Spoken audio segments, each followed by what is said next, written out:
Hello and welcome to this episode of the Star Wars Universe Podcast. Today we're continuing our series on the Clone Wars, but we're going to take a step back. We've just finished the third season, and I know we took a big break to cover The Mandalorian, so some folks may have forgotten what we've been talking about. I also know we're getting a lot of new people subscribing who are suddenly interested in the Clone Wars because of all the references to it from Mandalorian. Maybe you're watching along with us. Maybe you are never going to get around to watching it, but want to just get caught up and know all about Ahsoka and all the things you're going to hear about in the coming Star Wars content. Either way, I hope this is the kind of show that you want to be a part of. And what we're going to do today is kind of a primer and a catch-up. We're going to go over what are kind of the main themes that have been covered in these first three seasons, so that even if you weren't listening along, although you certainly are welcome to go back, all those episodes are still on the server. But if you don't want to do that, this will kind of give you a general catch-up, get you ready as we start Season 4 next week. So, and my regular hosts for the Clone Wars are with me as usual, Riki and Sarah Hayashi. All three of us will be kicking that off right after this commercial break, which we have no control over.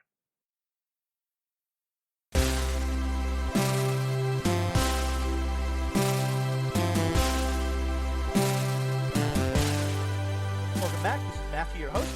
As I said, I'm joined by my regular co-hosts for the Clone Wars, Riki and Sarah. How are you two doing tonight? We're okay. I feel like our cat is also becoming a regular co-host, and I would like to apologize for that again.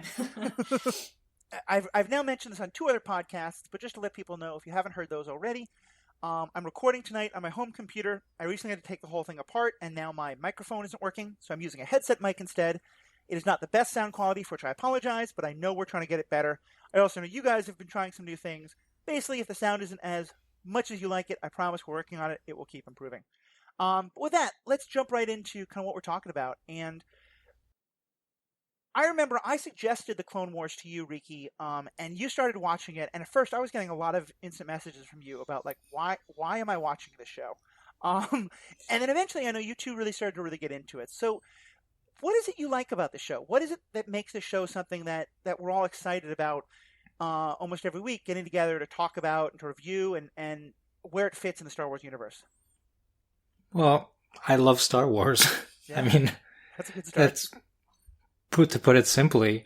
And honestly, like, I had always been interested in watching Clone Wars, but everyone said the same thing, like, oh, it's a little slow to get started. And so, like, I never dedicated the time to get going on it until you had suggested it. And I think also, I had watched the movie Solo. Yeah. And it's got the big reveal at the end of Darth Maul, and because I had never watched the Clone Wars, I was just like, "Oh my gosh, Darth Maul!" and people who'd watched the Clone Wars like, "Yeah, he's still alive." I was like, "Oh, what?" So I think that also motivated me to want to see the continuation of his story, because he got kind of cut short, literally. Yeah, in The Phantom Menace. His story was bifurcated in ways we did not like. I think I was kind of the opposite in that, like, I never wanted to watch it. I'd heard that, watching the Clone Wars makes the prequels a lot better, and I was just sort of resentful that I had to watch an entire TV series to make 3 movies good. But I'm really glad that we did. I'm really enjoying it.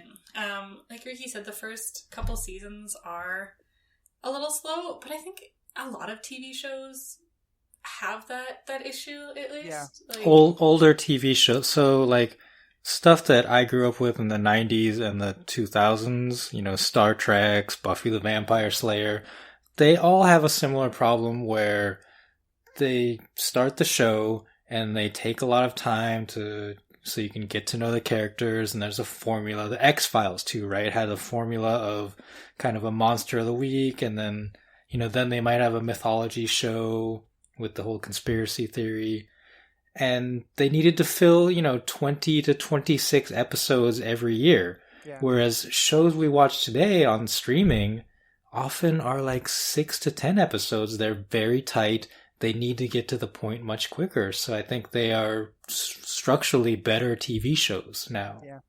I think that's a very good point. We have kind of a joking rivalry between the Star Wars podcasters and the Star Trek podcasters on the Stranded Panda Network. And, anytime folks want to tell me about some of the problems with these, I'll always remind them of Season 1 of TNG, which has some, becomes a wonderful show and has like Measure of a Man and great episodes, but a lot of clunkers as well. Actually, Measure of a Man is in season 2. Which is also not great. Like season 1 and 2 of Season 2 is probably worse. That's why I was thinking of it in those terms. Yeah, thank you. And an appropriate use of the actually. Not well, actually. I appreciate that. And yeah, I think I'm with you all. Sarah, you mentioned that they make the prequels better, and I definitely think that's true. In a vain attempt to prove to myself that I'm not middle-aged, I've been on TikTok a lot recently. And there I've been getting to see a lot of younger folks talk about why they love the prequels, and I've been really appreciating that. They're still not the movies I love, but it's nice to see from that point of view. But this is maybe the best thing I can say about the Clone Wars. I feel like my strongest critique of the prequels is that they try to take what should be a very subtle, very nuanced story of the fall of the Republic and the fall of Anakin, like the same story in micro and macro, and tell it in an incredibly ham-fisted way. Mm-hmm. And what the Clone Wars do is to fill in the gaps and to, instead of telling it over 3 movies, tell it over 7 seasons of television. And I just feel like watching this, I get so much more. I know so much more about Anakin. I know so much more about Obi-Wan. I feel like I understand the fall of the Republic so much more. And I also just got introduced to a lot of great characters along the way, and a lot of great, learning more about the clones, learning more about how the war changed things. And then especially, I've always loved the show for those reasons, but I feel like especially now, in the last couple months when we found out about all this new Star Wars content that was coming out, and some of it was during Mandalorian, Ahsoka, we see finally live on television, Bo-Katan, like all of these things that had first gotten started in the Clone Wars are starting to come to life. It makes me really love this show even more, because it makes me now feel like it's not the kind of redheaded stepchild of the Star Wars universe anymore, but it's becoming a respected part of the canon. That just makes me love it a lot more and really enjoy going back and watching it again. Yeah, and I totally agree with what you're saying about the prequel movies being very ham-fisted. It's been probably a decade since I've watched them. But I do remember thinking, like, there was so much potential. This could have been, like, a really nuanced, like, the dark side believes that they're the good guys and they're doing what's right. But, the movies just, I agree, felt very ham-fisted, right? Like, we're bad because we're bad. Whereas the Clone Wars, they get into that nuance. And especially Anakin's character, I really like. And at the end of season 3 here, we've started kind of really exploring his slow downward spiral towards the dark side. Mm-hmm. Instead of just like, hey, your wife's sick, so dark side? Yeah. Okay, sounds good. I just recorded an episode for Superhero Ethics about Doctor Doom and different understandings of heroes and anti-heroes and stuff. And because we're talking about other examples, we started talking about how Anakin from the Clone Wars, the Clone Wars is really where he moves from being a hero to a strong anti-hero. Mm-hmm. And then I really like that, because we're starting, especially right about now where we are at the end of season 3, he's still doing heroic things, but his judgment is starting to get really questionable. And sometimes he's clearly giving into anger. And we're starting to see the attachments that are so important to him that don't seem like, and in some ways it doesn't seem like that's his fault. It's the fault of the Jedi for not giving him room to explore those. But like all those questions are being opened up. Yeah, and he's starting to pull at those threads of, like you're saying, like the Jedi Order, and like maybe this doesn't make sense. Maybe there is a different way that we should be handling things. Maybe the Jedi shouldn't be in charge here. Yeah. We're also seeing a lot more of the Obi-Wan dynamic. Mm-hmm. Whereas in the movies, it felt like Obi-Wan just, couldn't control Anakin and be a good teacher to him.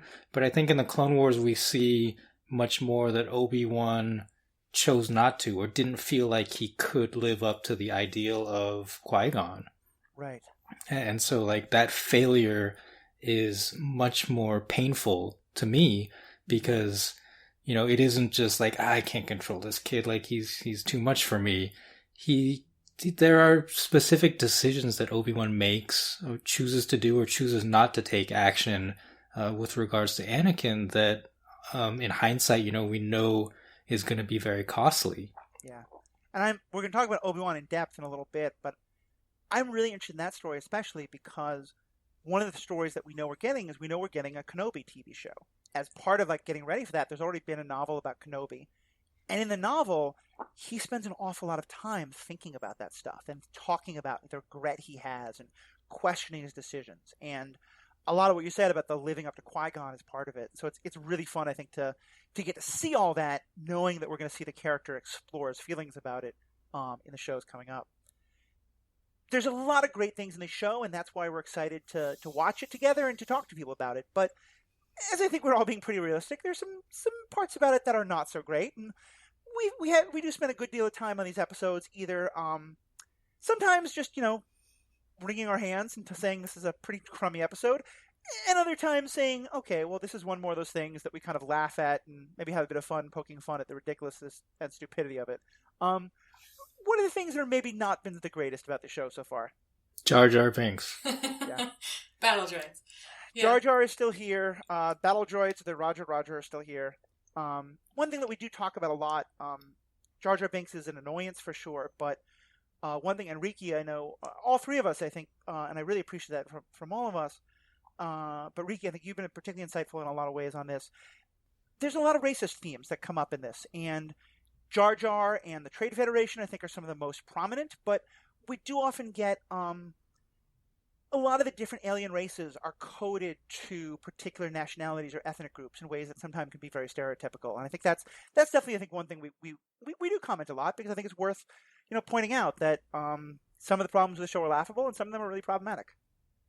Yeah, and it's stuff that I think got more popular, more commonplace in the 2000s, and so it wasn't a it was done more, and so I think pointing it out now in hindsight, hey, this really wasn't cool, is important as well. Well, this is all kind of stemming from the original fantasy tropes of J.R. Tolkien. Right. Right? The orcs are bad, the elves are good. And sci-fi certainly borrowed elements of this, where you saw in Star Trek, all Klingons are warriors, all Romulans are sneaky, all Vulcans are logical. You can't just have an entire race of beings all have this monolithic trait like that. It's a useful shorthand for television, but it leads to bad characterizations. Yeah. I think, Star Trek in later seasons and shows did a better job of starting to play with what the exceptions are, and I'm hoping to see more of that in Star Wars. But I think Clone Wars definitely falls into that. Along with, we're still in the part of the Star Wars universe where every planet has a monoterrain, and there's an ice planet, there's a forest planet, there's a desert planet, and I just did a review of one of the books, one of the first new books, Light of the Jedi, which is a very good book. And in it, they did talk about a planet that had multiple kinds of topography. So I'm excited that maybe we're breaking away from that in this universe. Well, I think we've only seen, was it Kessel that had sort of two geographical areas, but everything else was just, like you were saying, one thing, which doesn't feel super realistic. Yeah. So hoping to get... I don't know. Maybe Earth's just weird. Maybe it's weird that we have so many different geographical locations. But it feels... I don't know. Things like the forest moon of Endor, I can give a pass to, because it's a moon. It's kind of small. We had an ice moon in the Clone Wars as well, but I'm kind of it's a moon, probably. But there are entire planets. Coruscant's probably not all just one. Yeah. It's weird. Well, at least that one, it's been built up. And it's funny, 'cause in the book I just mentioned, they specifically talk about the topography of Coruscant before it was built over. But some of the planets are a little silly in that regard. And then there's, I think, it's funny, I think the thing I like so much with the show is that it tells the story of something like the fall of Anakin. And on the one hand, I think 3 movies was way too short. There is sometimes where it feels like 7 seasons is a little too long, because they have to sort of slowly take him down that elevator and then give him some plateaus, and it's not a perfect show, but I think there's just definitely so much there that's worth diving into and worth talking about, and we'll have some fun tearing apart the parts that make no sense. For example, the fact that space battles are fought completely two-dimensionally for reasons that make no understanding. Yeah, that's a pet peeve of mine. I don't know.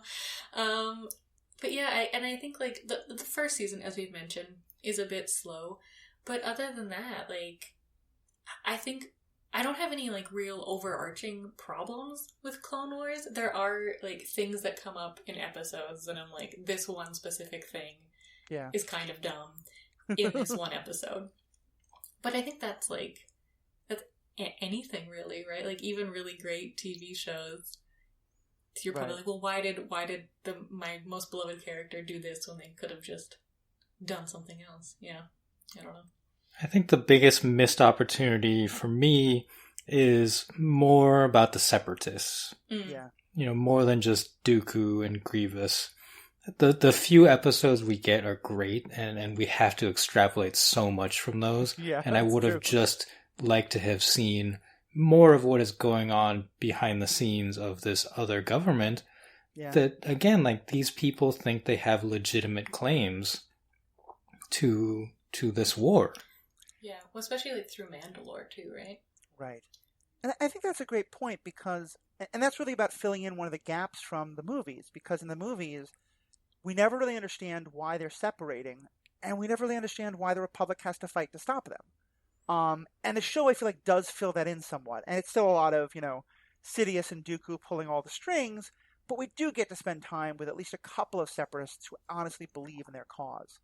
But I think, as you're right, nowhere near enough. And the parts we do, like, the hardest thing the show has to deal with is that it is a show for younger children that is also about both complex moral problems, but also at the heart, it's about trade route negotiations and banking clans and interest rates. And like, in some ways, it was fascinating because it was both a kids show that was kind of doing a lot of commentary on the Gulf War that was happening at the time that it was coming out, and talking about war profiteering and stuff like that. And it's frustrating, I think, because we get these great moments, and then it just becomes very ham-fisted in how it tells the story. So with that, let's move into some of the characters. And the first one that I want to talk about, because we literally get introduced to her in this show, and she's obviously becoming a much bigger part of the universe now, is Ahsoka. Talk to us about Ahsoka and kind of what we've learned about this character so far and how we feel about her. Well, she's a kid. She's the Padawan to Anakin Skywalker. And I think, given that this is a cartoon, she was written originally to be like a proxy, for the kids who are watching this, to have someone to identify with. Right. Yeah. Well, so we didn't watch the movie that occurs before Clone Wars. And I think that's... Pardon? You missed nothing. Yeah. Well, that's like where she's first introduced as like a character, right? Right. Yeah. So then she comes in...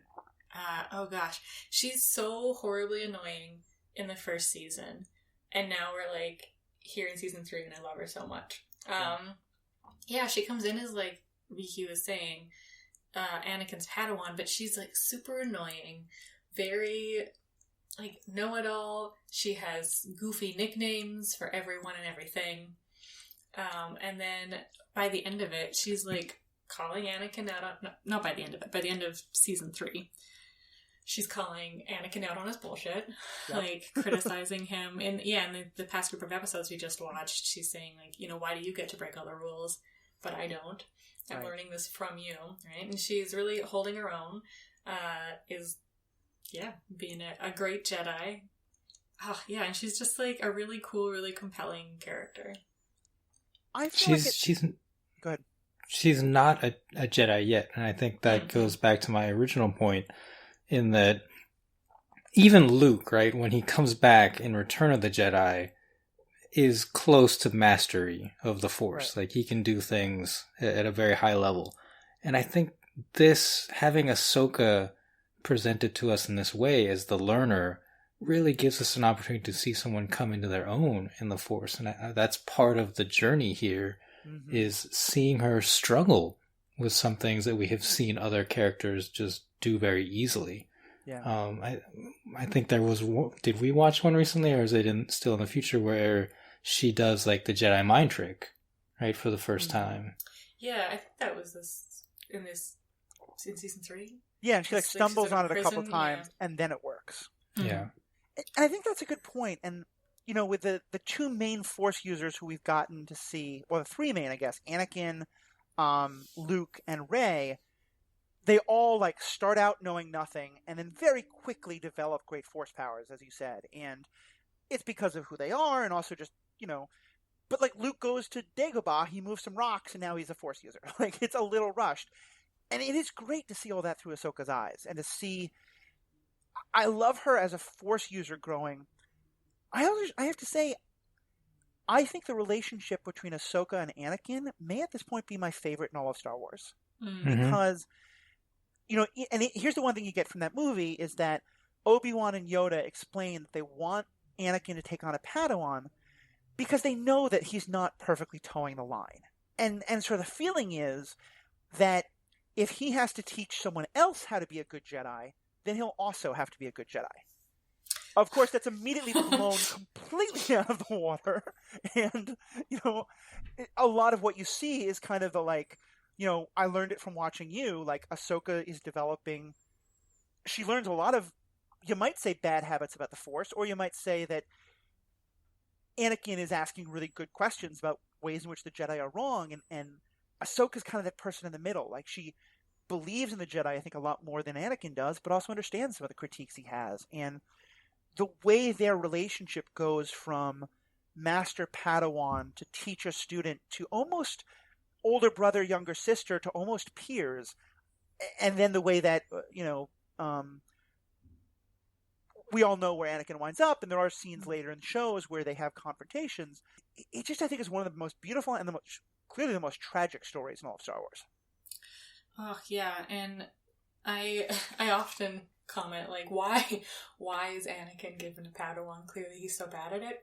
But I think it is really good, ultimately, for Ahsoka to have this non-conventional training. Like, she's not being indoctrinated the way that a lot of younglings are. And I think that stems from, like, well, Anakin, first of all, just being able to get away with so much because he's the chosen one. Right. And not being trained until he was, a kid already. But she doesn't go down the same path that Anakin does, right? Like, she doesn't take it to its extreme and, like, just give in to the dark side. Like you were saying, she begins to question the Jedi, but still maintains this, like, inherent goodness. It's kind of like a nature versus nurture thing that's going on with her. That's a good point, yeah. I don't know. It's really interesting to see her develop so much personality, right? Whereas, and kind of lacking a lot of that Jedi stoicism. Mm-hmm. I think what happens, I agree that the Anakin Ahsoka confrontations, after he turns, are some of the most heartbreaking in all of Star Wars. And I think it's because we were denied that between Anakin and Obi-Wan because of the order that the movies were created, and either the secret or they didn't even know that the character was going to be this, right? Mm-hmm. So when Obi-Wan confronts Vader on the Death Star, it's just like, you were my former apprentice, but not that it was Anakin Skywalker who fell to the dark side. So I think if that scene were to be rewritten with the knowledge we have now of their characters, like, I would hope that it would be very different, and that there would be more emotion behind it between these two, former friends. Yeah, I think that's a great point. And I think you're right. Ahsoka helps to do that. It also, I think, helps to fill in the gap of the other relationship that I think is supposed to help be that tragic part of Anakin's story, but I think for many of us never really landed, which is Padme and Anakin. And I will say, I think we all talked about how in the series, like, in the movies, you have no idea why Padme ever loves this kid. He just seems like a fuckboy. And that's my perspective. Again, I've heard a lot of folks who really love their romance. God bless you. I'm still going to make fun of, I don't like snow. I don't like sand. But my it's point coarse. And we'll talk about this in a bit. I do feel like the chemistry between the actors in the Clone Wars of Padme and Anakin is much stronger.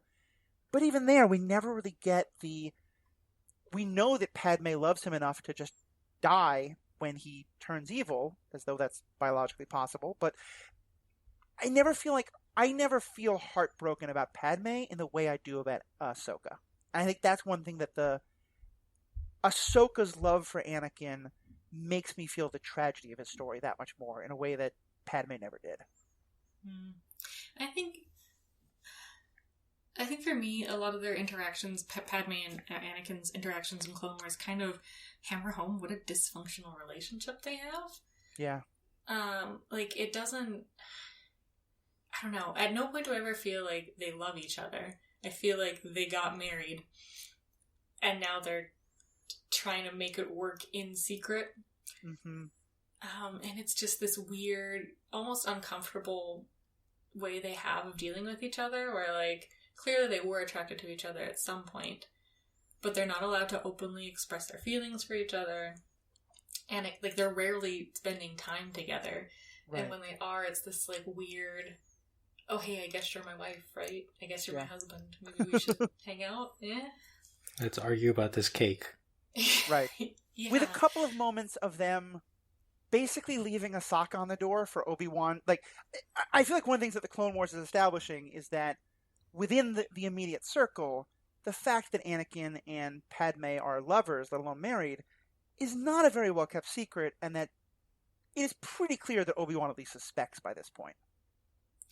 Yeah, I think later in the series, later in Clone Wars, we get more of the, like, Obi-Wan plus Anakin plus Padme. Right. Relationship? I don't know. That makes it sound like they're in some weird love triangle. They're not. But, yeah, it's just... It's weird. I don't know. I'm glad that in season 3, the Padme Anakin thing hasn't come up too much, because honestly, like you were saying, I'm much more invested in his relationship with Ahsoka, even though it's a completely platonic one. And yeah, I just there are so many more reasons for him to turn to the dark side than just he loves Padme and the Jedi told him not to, right. Basically. And I think that's a good way to segue into, let's actually talk about Anakin, because I feel like we are getting a lot of those other reasons, and that so much of it's about his attachments, not just to Padme, but to Ahsoka, and that there's a number of times where he's willing to break every Jedi rule to go after Ahsoka and to save her. And that he, and this is kind of another major theme, is one of the things, again, I think that the show gets right, that the movie's never really connected, is how much being generals in a war was a big part of how the Jedi lost their way. That's obviously very much Palpatine's whole plan. But that part of it is that they have to be, they're supposed to be the defenders of life. And they're commanding this army of clones, and it's not really clear what the value of clone life is. Like, I think we're supposed to think it's as valuable as anyone else, and we'll get more into that. But I love that Anakin is clearly, he believes in the lives and the goodness and the value of all of the clones who fight with him in ways that most of the Jedi don't. And that puts him at odds with a lot of the Jedi. And that's something he's really struggling with. Yeah, totally. Yeah, it's like you were saying, it's not just Anakin's attachment to Ahsoka. It's like his attachment with Obi-Wan as well. His attachment with R2-D2. Yeah. Right? Like there's an episode where he completely disobeys orders, puts a lot of clones in danger to go after his droid. And he says it's because, like, I haven't wiped his memory. It would be really dangerous if the Separatists got a hold of R2-D2. But, like, it's not. It's because he loves that little robot. And that's... I mean, like, I love him as well. He's a droid, not a robot. It's fine. But, yeah, it's Anakin's attachment to everything. And also, yeah, like you were talking about, the clones, how he seems to have a much greater sense of clone individuality. Mm-hmm. Even though in the very first episode of Clone Wars, we're meant to think that Yoda has this sense as well. I don't know. The only one who really demonstrates it is Anakin. And Ahsoka, I think. And Ahsoka. And, like, Obi-Wan to some extent, but I think it's just because, like, that's our main three who are palling around together. Right. So, a couple of times you two have mentioned Anakin's fall being tied to Padme, and that's how it's presented at the end of Revenge of the Sith. But I think his fall is actually more tied to the loss of his mother in Attack of the Clones. There's, in The Mandalorian, when we meet Ahsoka again, she talks about how Anakin fell when he lost her, I think. is what she says, something along those lines. But she doesn't say her name. And so there's a lot of speculation on, is she talking about Padme or is she talking about Shmi? Right. Because when he loses his mother, he slaughters a village of Tusken Raiders, right? And so, like, arguably, he already fell to the dark side at that point. Right. And it just wasn't evident to everyone else yet. What I feel like the show is doing a great job of highlighting is how those things are incredibly connected. You know, that, and he talks about this in the show, that part of what losing his mother like that was so hard for him was that he felt like he didn't have control. He couldn't stop this terrible thing from happening. And so now I think, and you know, canonically in the third movie, it's because he wants control over being able to protect Padme. And I think you're right. I think it's much more about what happened with Shmi, but it's that, like, even if he started to turn to the dark side already, the reason why he keeps wanting to grasp for more power is because Ahsoka's in danger and he doesn't have the power to stop her, or the clones are dying and he doesn't have the power to stop her. And I think we're just seeing more and more, both because he has this love for others, but also because, you know, there's a lot of ego wrapped up in that his vision of himself is the great protector, and that anytime someone dies who he should be protecting, he's failed. And so I just love seeing that. I think you're right. It all stems from he couldn't stop Shmi from dying, and he never wants that to happen again. And every time it does happen in any way, it just reminds him, I don't have enough power yet. I have to be able to have this power to stop people I love dying. Yeah, he's definitely a control freak. But yeah, I guess like I said, it's been a while since I've seen the prequels, and I kind of forgot about his mom dying. Mm-hmm. But yeah, like now that you mention it, like that makes sense. And I think it also ties into the general theme of Anakin has a lot of attachments that he's not quote unquote supposed to have. Right. Obviously a big part of Anakin's story also is Obi-Wan, and how, as we talked about, Obi-Wan could be doing all of these things to stop it. I really love that not only are we getting a lot about Obi-Wan and Anakin, we're also just getting a lot about Obi-Wan. We're getting much more of his internal life. And it's everything from, like, the very serious to his feelings about other people and his feelings about being a Jedi, to, as a Riki, as I believe you've heard to him, he's the Steve Irwin of the universe. Like, pretty much every episode, if he goes to a new planet, he finds a big scary creature who he can make his friend and ride all over the place. Obi-Wan is delightful. Yes. Yeah. I love Obi-Wan. And he's got, I mean, attachment issues of his own, right? Like with Satine. But yeah, he's just he's comedic relief, right? Like there's never an inopportune moment for a sarcastic remark from Obi-Wan Kenobi, and I love it. Yeah. But he's also like very serious as well. Like he's that bridge between the traditional like Jedi way and Anakin's screwing around. Right. And I think the one thing we really are seeing is that, and Riki, I'm wondering if this is what you're referring to earlier, he's always critiquing Anakin, but never in a like, Anakin, you have to stop doing that. It's very much a like, you know, well, there goes Anakin again. What do you expect? And it'll sort of make a sarcastic jibe or maybe even a bit of a scold if Anakin does something that gets everyone in trouble. But he never really seems to be asserting his authority to say like, no, Anakin, you're on the wrong path. This has to stop. Yeah. I mean, I think a couple of times we've seen Ahsoka disciplined, like in a very real way. Like they tell her to go work in a library, right? It's like community service in one of the episodes. And there's another one where they basically ground her and don't let her go on a mission. But I don't know that we see that with Anakin. And so, yeah, you're right that Obi-Wan often chides him, but never disciplines him. I mean, and I think a lot of that is Obi-Wan and Anakin. A lot of it's also just the way the Jedi are structured. We talked in the first season and some of the second, we got a lot of like intergalactic war. And we have a lot less of that in this third season, which I think a lot of us really like. But one thing we saw a lot in those first couple seasons was, you know, all the Jedi are generals. And maybe Mace Windu or Obi-Wan or Yoda can kind of come up with a plan, but there's no actual chain of command. And so if General Anakin wants to go off and do his own thing, Obi-Wan can be like, you really shouldn't do that. But there's no way to be like, Anakin, you're disobeying orders. I'm ordering you to go back to this part of the mission.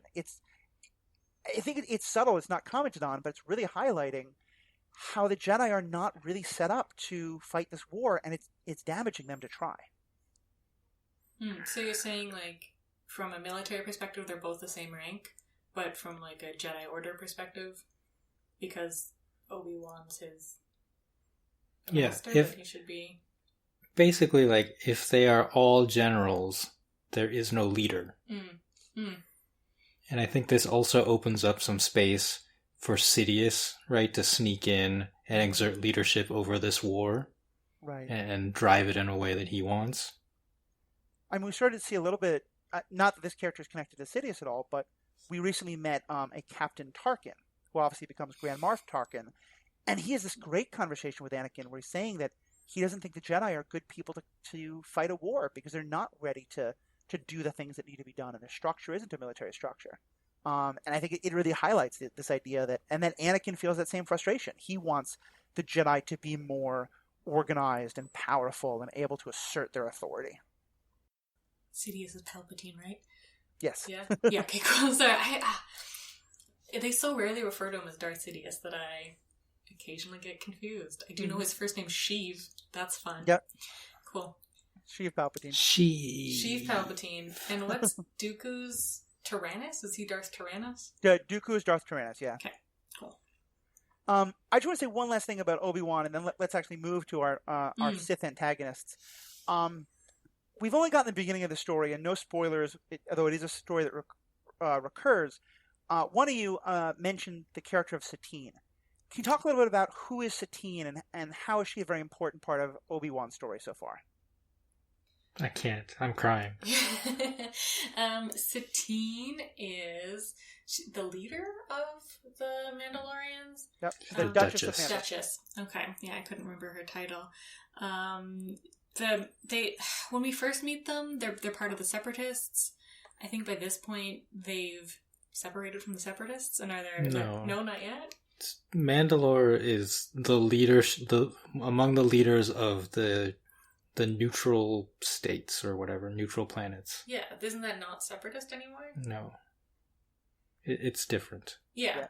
It's a third faction. It's kind of like the non-aligned states during the Cold War between the Soviets and NATO and that kind of thing. They were like partnering with the Separatists at the beginning, right? No. They are presumably still they are still part of the Republic, but they are choosing not to participate in the war. What? Right. I'm so confused. Then why was Padme there? Okay. It's been a little while since we watched it, and we're going to do a couple episodes just on the Mandalorians because it gets very confusing. Oh my gosh, yeah, and the whole like political intrigue thing is not my bag. What I got you. Just to give kind of a quick summary, and Ricky, correct me where I stumble here, but because I think it's very relevant to what we know about the Mandalorians from the show today.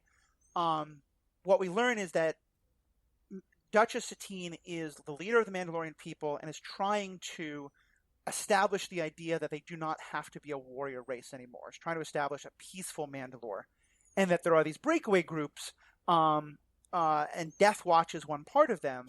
And the implication is that the group that Jin is connected to was also a part of them, that have broken away because they do want to preserve the Mandalorian history. And we'll go into all that, but I think the really important part of the story is that at some point in the show, both Ahsoka and Obi-Wan wind up traveling to Mandalore and getting involved in all these struggles, and we learn that Obi-Wan and Satine have a past. And it's not really established in any way, and we're going to talk about it more as the seasons go on, but it's certainly established that Obi-Wan at one point had very strong feelings for her. And I feel like part of what they're setting up is the idea that, and I really hope they explore this in the Kenobi show or something like that, because I feel like kind of part of what is happening is that part of why Obi-Wan is sending a blind eye to Anakin and Padme is because he remembers how hard it was for him to let go of Satine. Just from the seasons you've seen, is that something you feel like we're getting? Yeah, there's one episode, and I can't remember if it's in seasons 1 through 3 or if it's later, because we went ahead and watched them, where like Anakin and Obi-Wan are all on a ship, and Anakin has to go save Padme, and they talk about Satine in a bit, and Obi-Wan basically tells Anakin, like, they get in a fight, and Anakin's like, I'm gonna do the thing that you couldn't do. Satina's also on that ship, if I recall correctly. Yeah, this was in season 3, I believe. Okay, cool.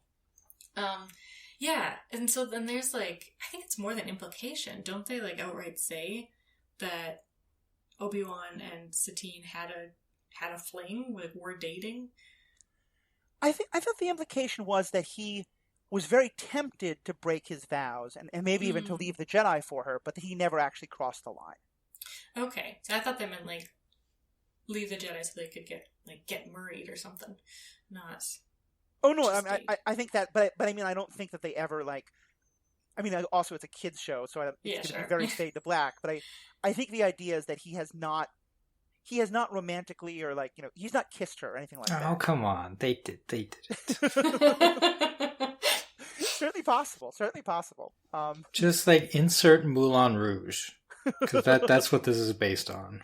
That's true. Ewan McGregor, even though it's not the Ewan McGregor playing the voice actor, the Ewan McGregor character has to have a tragic love affair with a character named Satine. That's just kind of weird. Yeah.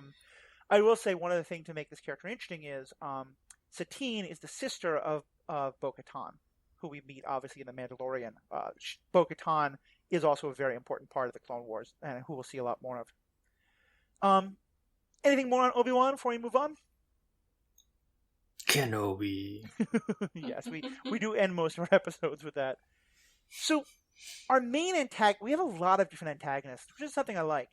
It's a lot of the others and stuff, but to start out with, a lot of the antagonists are obviously the Sith, and we have Sidious is there, but we don't see him on screen much. Mostly it's Dooku and then Ventress, who's been introduced. And we'll talk about some of the non-Sith in a moment, but someone tell me about Ventress and sort of where she comes from and what role she's played so far.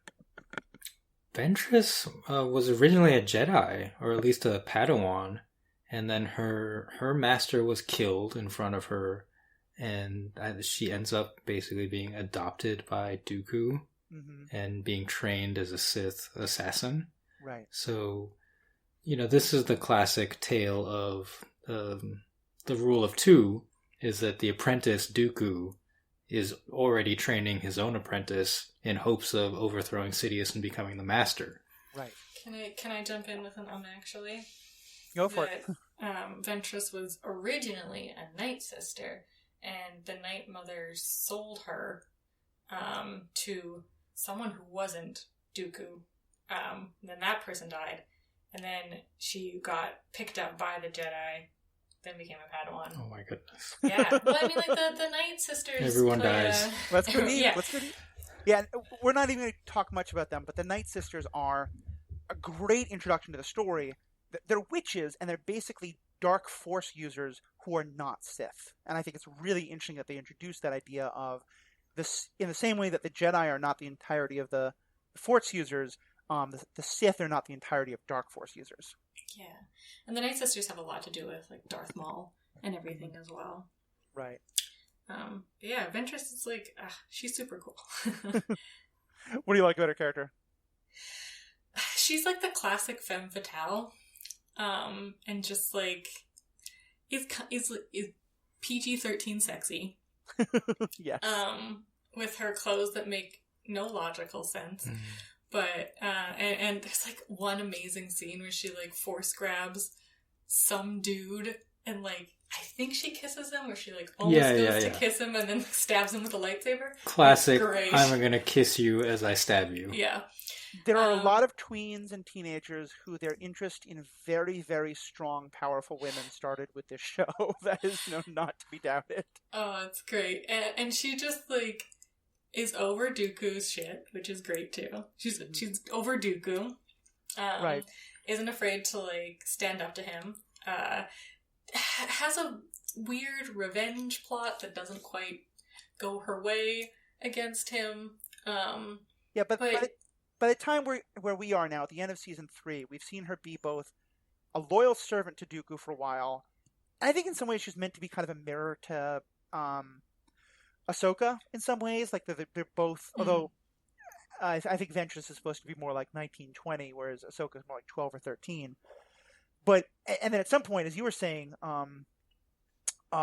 Riki, we know that the rule of 2 is that the apprentice is supposed to train their own apprentice if they're thinking of maybe taking over. And so Sidious at one point orders Dooku to try and kill Ventress. He fails, and then Ventress turns to the Night Sister to try and get revenge, and we get this whole little great plot line all about that. Yeah, they should really just call it the rule of 2.5. Yeah, I mean, I think at some point they realized, like, the rule of 2 sounds cool, but only having 2 characters really limits you. Well, just from an in-universe perspective, like the rule of 2 just doesn't seem like a great idea. It's not really going to have like a successful propagation of Sith if there's only ever 2 of you.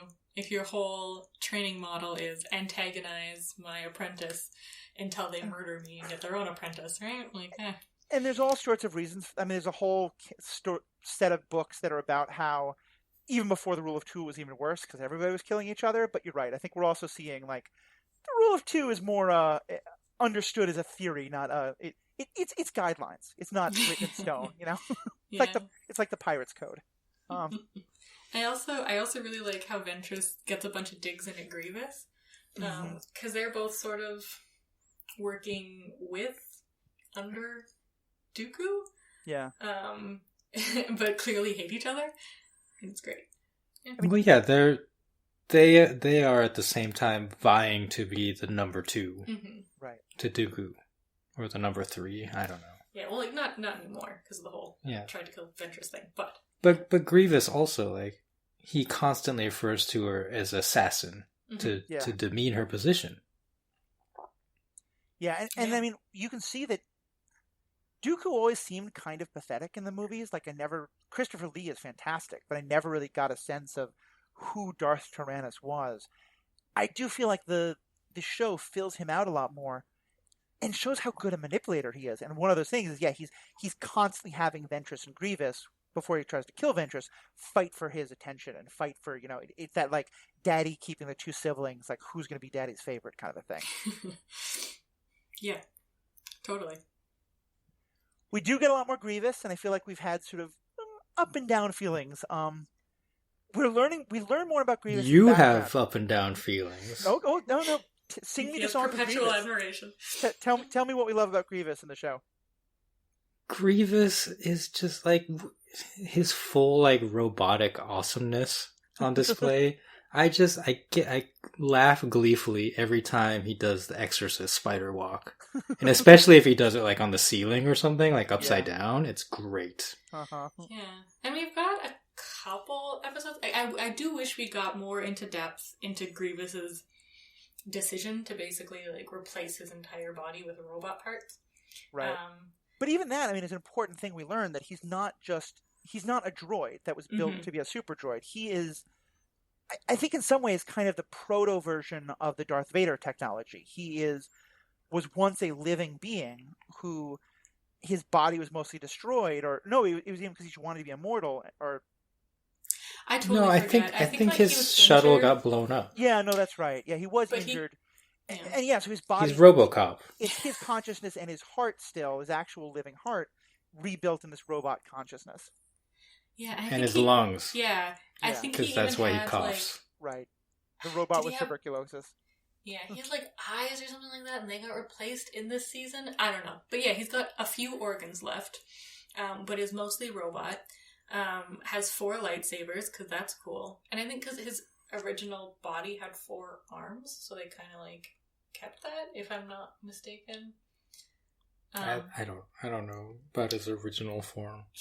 But yeah, all the 4 lightsaber scenes, because that was one of the cooler moments in Revenge of the Sith, when he fights Obi-Wan and then, like, detaches the extra arms and has 4 lightsabers and they start spinning, and we just get a lot more of that throughout this show. That's definitely true. And just the rivalry between him and Obi-Wan is so good in terms of the way they just clearly hate each other. Obi-Wan, I think, is more just kind of amused by him, but Grievous is just so focused on wanting to, kill Kenobi and hating Kenobi. I don't know. I think because Grievous, even, like, during the show, has killed several Jedi, and he, like, before that, he has done so too. Like, that's where he gets all these lightsabers. I think Obi-Wan takes him pretty seriously and wants to eliminate him. Definitely. But I don't know, he's Obi-Wan, so he's always got to have like some snappy remark, like Spider-Man-esque. Yeah, I just checked. His species only has 2 worms. They're just humanoid. But actually reptile. Anyway. Yeah. It's Keelish or Kalish. I can't pronounce it.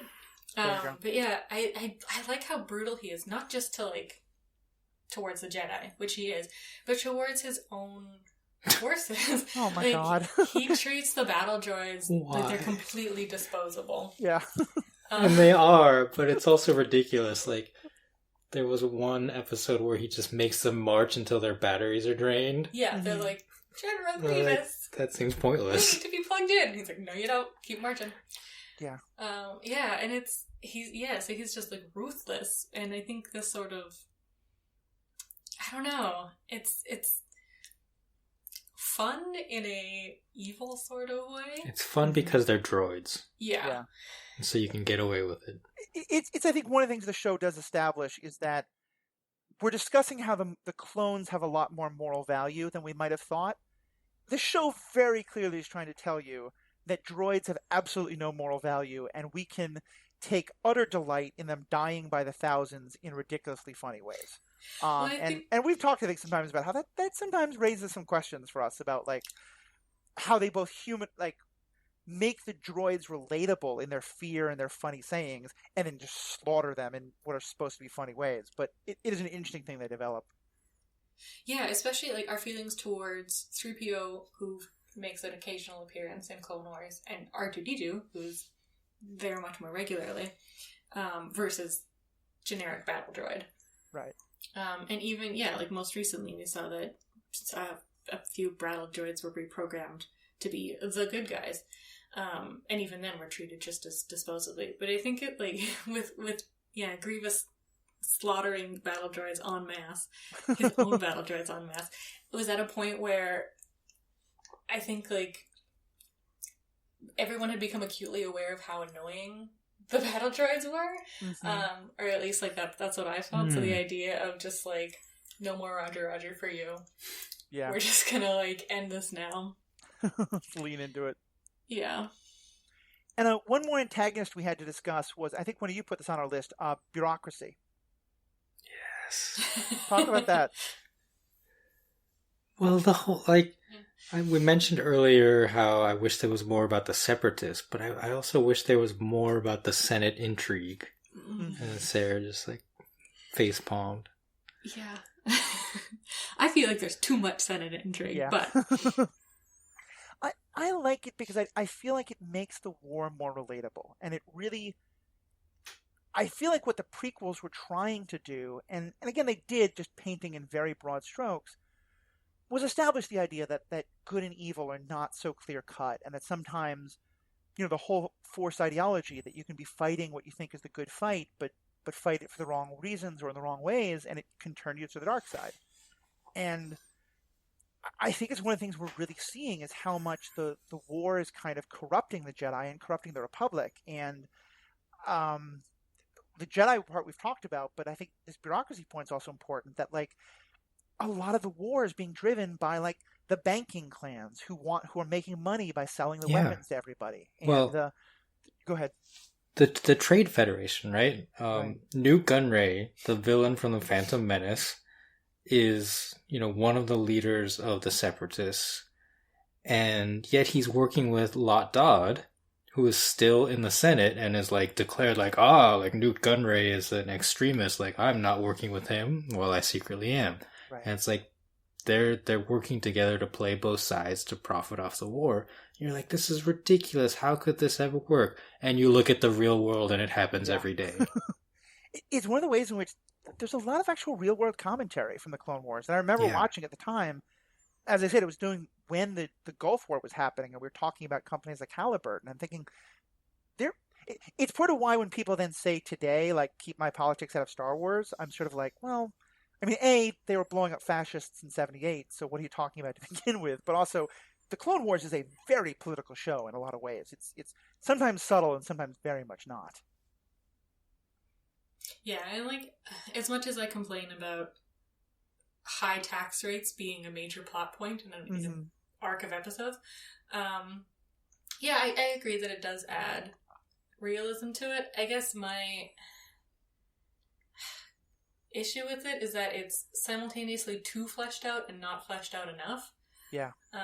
Like they go into details in weird parts and just enough details to be like, wait, this makes absolutely no sense. Whereas if it was a little more hand wavy, then you could sort of fill in the details yourself about why this definitely works.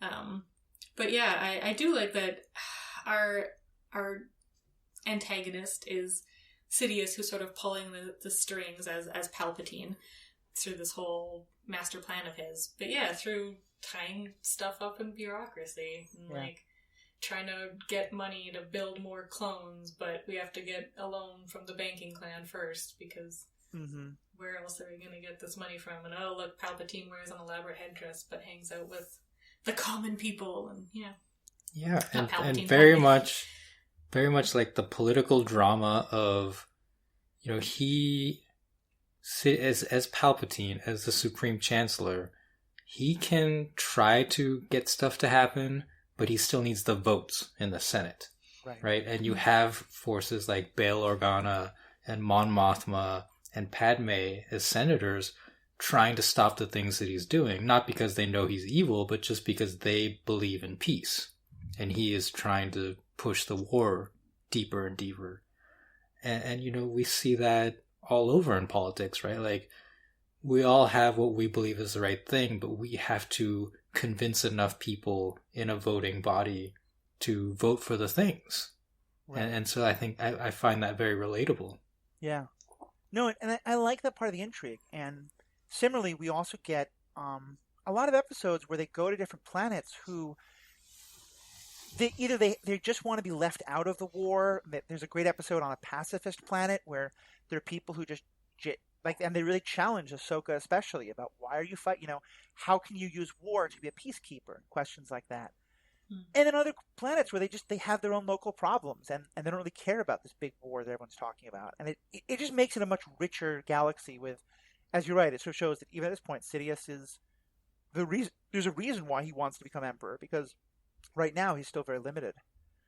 The last kind of group of main antagonists that we get, and honestly, these are some of my favorites, or what in the Star Wars universe they now categorize as the scum and villainy, especially in like the different games and stuff. And these are like the Jabba the Hutts and the people who are just out there. They don't care about the war. They don't care about Republic or Separatists. They just want to make a buck. They want to steal. They want to live the good life. And they've become bigger and bigger parts of the show. And I think the two main ones we get are Cad Bane and Hondo. Yeah, Hondo Ohnaka is so delightful. And like Cad Bane too. They're both great. They're both super great. They both have cool voices and fun hats. I guess that's not really like Hondo's hat. That's kind of just a head that's like spiky. Anyway. Yeah. I feel like they both lend so much character and just joy to the universe. And like, I mean, Cad Bane is much more just a pure villain. Cad Bane is the, you know, I'm here to chew all the scenery and talk in a dark, scary voice. And, you know, I can't do his voice at all, but, you know, he talks about how he's going to like kill the Jedi, and he's legitimately scary and menacing. He comes up with some great plans. And then Hondo is just that, like, Hondo reminds me a lot of Loki from the Marvel Universe in that he is playful and fun, and he'll come up with a plan that he wants you to be a part of, and where you'll get most of what you want to get, but he's always going to wind up stealing something from you, or like, you know, pulling one off on you, but be like, oh no, let's be friends, it's going to be fine. He's honestly one of the characters from the Clone Wars that I most hope we get in live action somehow, because I just think he's so much fun. Yeah, Hondo is kind of like in the classic vein of Han Solo or Lando Calrissian if they had not joined the rebellion and had stayed more independent and like, I'll help you if it, you know, makes me a profit. Yeah. Till the end, like instead of actually joining up. Cad Bane is an evil cowboy. I feel like there's a word for that, and I'm totally blanking on it. A black hat? Yeah, where he's just like going from town to town, taking on jobs and doing assassinations. Whereas, Hondo's much more like a pirate, but kind of a fun pirate. Yeah. With that, like, sort of Pirates of the Caribbean ambiguity of, like, is he a good guy? Is he a bad guy? Yeah, well, Hondo is a moral nemesis, right? Like, he has a morality to him. Oh, I see what you're saying, yeah. Even as he is, tying up the heroes. Sure. He's like, I'm not going to kill you. I'm just going to tie you up and steal your stuff. Yeah. And then they're going to meet again, and he's going to lend them his ship, and it's going to be great. And, yeah. He even has that, like, code of honor among thieves, and even when he's, like, robbing you blind, he'll be like, no, I'm teaching you not to trust me. And he honestly believes he's helping you, He'll call you my friend, it'll be great. Yeah, and here's a canteen of water so you don't die of thirst. Yeah. I do think we're going to see a lot more of Hondo, partly because, here's my, like, real-world examples. He's a main character in the Millennium Falcon rides in Disneyland and World. And the Sims recently released an expansion pack that was exclusively Star Wars based, and the leader of the, like, neutral faction is Hondo Ohnaka. So I feel like fantastic. we're gonna see more of him. They're, like, laying more Hondo groundwork. I love the idea of the Sims as spoilers. I mean, that's where we are with the universe, because it's just all these different tentacles of the Disney, Marvel, Star Wars empire. Oh, they are. It's like, oh, I saw a toy at McDonald's. That means this. Yeah. Well, I think that the Star Wars pack was not very well received by the Sims community, but I love it. It's great.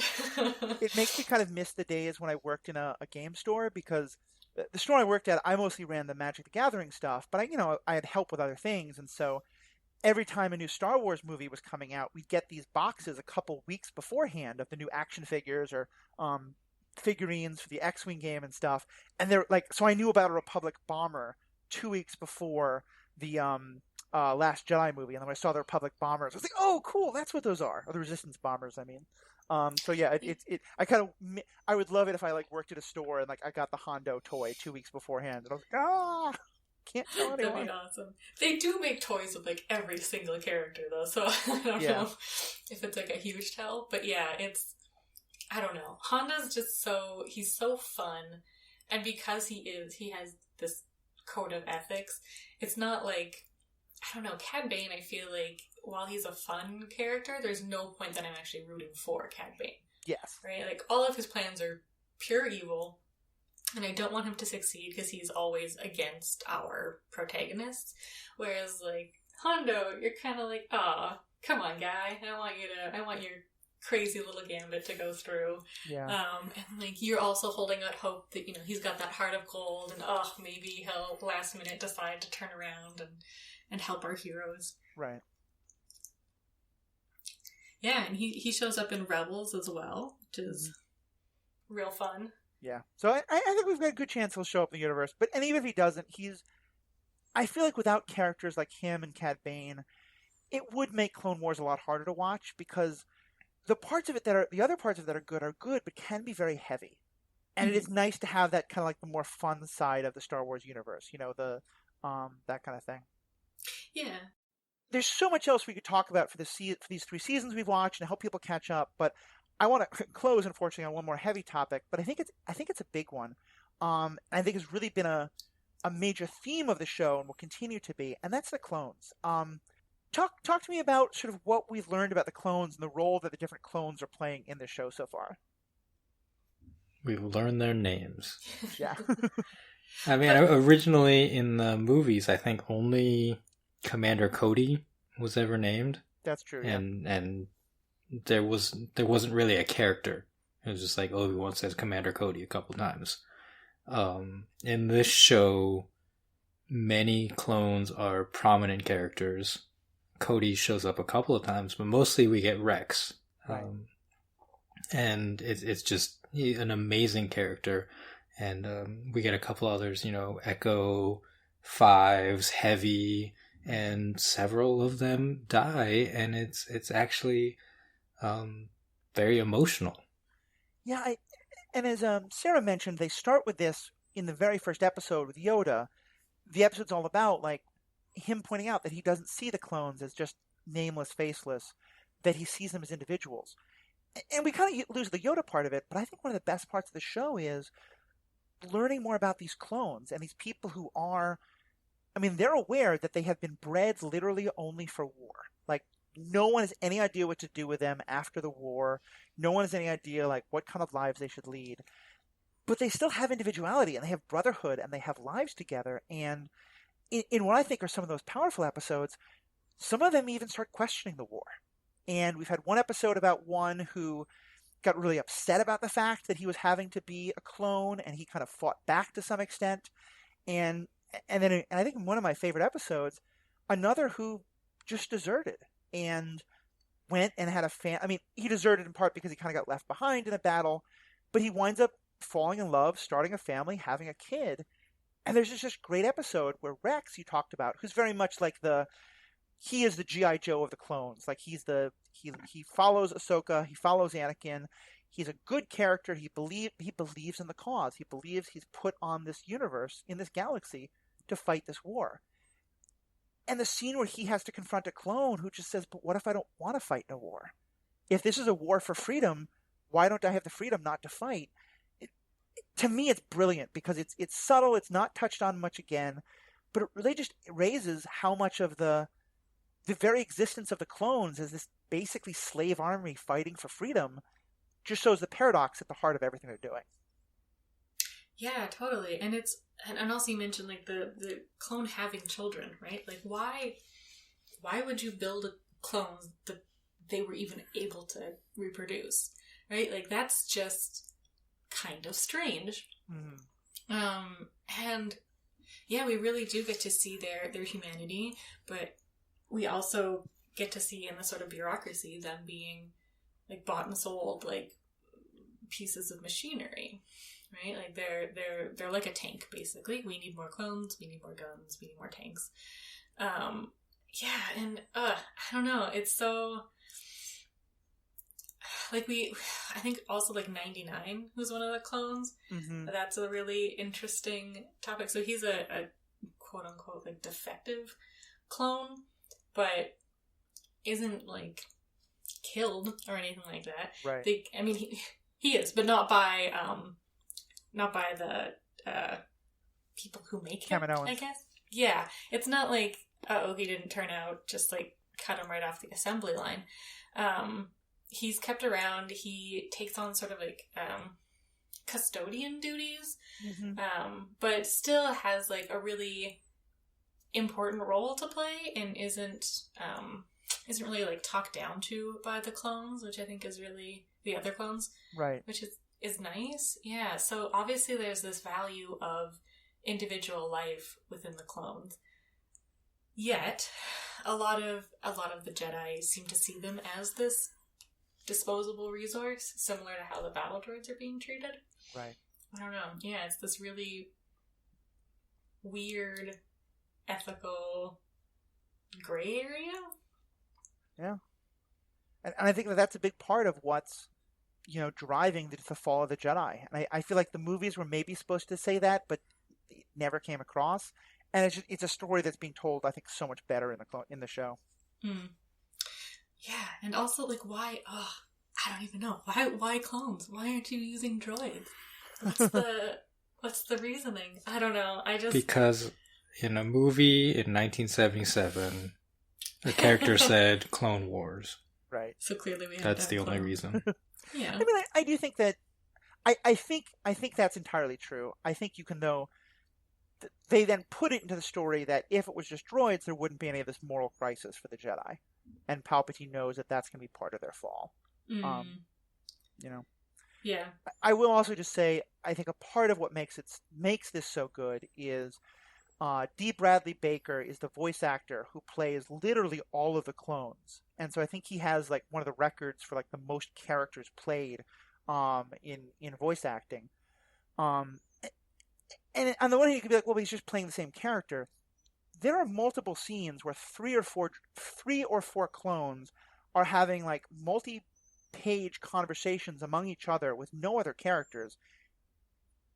And I forget that it's the same actor. Like, he does such an amazing job of changing his voice, changing his intonation, changing his speech patterns, that I often forget that it's this one actor who's playing literally dozens of characters. And I think it's just one more thing that makes the show great is his voice acting is just phenomenal.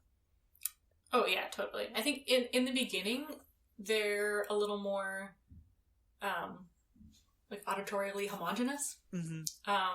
But we get... So, yeah, the first episode, like I mentioned, with Yoda talking to these clones and telling them they're individuals, it's out of order in the timeline of the episodes. And then I think we also get 2 episodes in... or 1 episode in the first season that's just all about the clones at some far-off base in the middle of nowhere where nothing interesting is ever going to happen. Something very interesting happens. But we get later 2 episodes that bracket that first episode, and I think the individuality in the voice is like super evident in those bracketing episodes, which appear later chronologically, but are not timeline wise. I don't know if any of that made sense. Appear later in viewing order, but are in line chronologically. Well, it made sense to me because I can see your hands moving and like putting things in the proper places. Yeah, I realize it was the podcast, and that's not an effective. And I think you are bringing up one other, I think, big critique of the show that we did get into. This was a show that was written like just at the time that the internet was really becoming the huge thing it was today. And they weren't thinking in terms of multi-season plot arcs. They were really just writing a lot of like, okay, what episode should we put in now? And as a part of that, I think there's a lot of time where they were like, oh, how about this cool episode that would be the prequel to those other episodes that happened 2 seasons ago? And the result is, and they don't sort of tell you every episode, like, here's where this falls chronologically. And it is, I think, sometimes very confusing to try and watch it. I think in later seasons it becomes a little clearer, and once we get to the last season, it is literally just one chronological story. But it is important to note going on, the chronology bounces around a lot, and they don't just like announce a date at the start of each episode, and so that can be annoying to watch it for sure. Yeah, I wish they would. Now you can just find, there's a helpful list on, I think it's like StarWars.com, where it tells you the chronology of all the episodes. And I do like that they go back and visit older episodes. Right. And I don't dislike that things are shown out of order. I do dislike that they don't tell us they're out of order before showing them. Yeah. Well, and I want to really thank Riki, because you have been fantastic about doing the research to always remind us, like, actually, well, this character appeared in this thing 2 seasons ago, and this is where it falls in the order and stuff like that. So he's sitting there making no expression, which is very Riki. Okay, fair enough. Yeah, so I think that covers pretty much everything I wanted to say about, like, catching people up in the Clone Wars and getting ready for Season 4, and whether either you're watching along with us or you want to just listen along and kind of get caught up and both just hear all about this great whole chapter of the Star Wars universe, but also all the things that it kind of sets up for the new Star Wars content that's coming out. Do either of you two have any other kind of last things you want to say, or last questions you want to raise, or topics you want to discuss? Yeah. Well, I think in seasons 4 and onward, we do get a lot more, like you were saying, multi-episode arcs. Mm-hmm. And that if there is something in those arcs that harkens back to an episode in seasons 1 to 3, I think maybe we'll do a deeper analysis of it, or at least like try and catch you up. So don't feel obliged to go back and watch seasons 1 through 3 if you're just starting now and you want to listen along with us, I guess. Yeah, you certainly can. There's a lot of good stuff. There's a lot of dreck, so up to you. Riki, any other kind of last comments or last thoughts to share? Or questions raised? It's about to get real good. Oh, yeah. Yeah, it really is. We're starting to really get into the meat of the show, and the acting and the plotting and the dialogue is just, it's really going to become really good. So I'm super excited about this. Riki, Sarah, I'm so glad you guys can make so much of your time for this. So whether you're a longtime fan and you want to tell us your own thoughts or ask questions you think we didn't raise, or you're new and you're going to go back and watch, or you just want to listen along, we'd love to hear from you. Let us know what you think. Give us questions you want us to discuss. Tell us where we were wrong or disagree with us, or give us the points you want us to talk about, whatever it is. You can find all the ways to contact us by going to theethicalpanda.com. That's kind of my sort of catch-all for all my podcasting work. All the contact information is there. You can also go to strandedpanda.com, And there you can find out more about the specific superhero ethics. You can find out more about the Star Wars Universe podcast, as well as all the other podcasts that myself and a lot of the great people in the Stranded Panda network are on about Star Wars, Star Trek, MCU, DC, all that great stuff. So, Riki and Sarah, thank you all so much. To all of you for listening, thank you so much. Have a great day. I know you do. I see you want to. He doesn't have to. It's okay. Cookies.